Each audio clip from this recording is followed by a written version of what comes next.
Hello, this is Natalie van Rydstrom reporting for Sportsbook A bipartisan bill that would put federal regulations on sports betting across the U.S. was introduced Wednesday in the Senate by Senators Orrin Hatch, the senior Republican senator from Utah, and Charles Schumer, the senior Democrat senator from New York.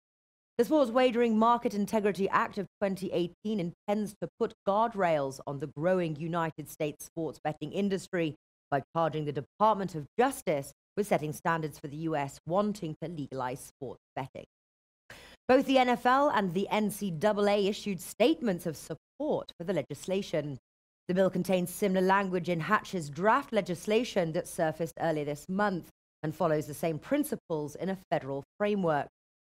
Schumer released in August that seeks safety measures to protect consumers, preserve the integrity of sporting events, and ensure the propriety of sports wagering markets. The bill does not address integrity fees, where professional sports leagues would get a proportion of betting revenues.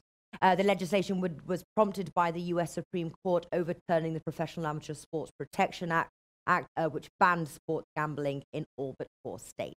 Hatch was a co-author of PASPA.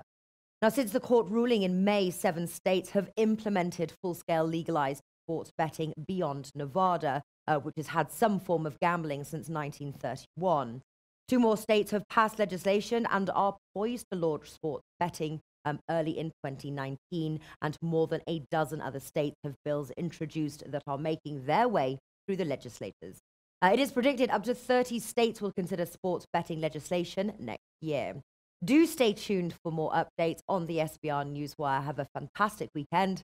I've been your host, Natalie van Rydstrom, reporting for sportsreview.com.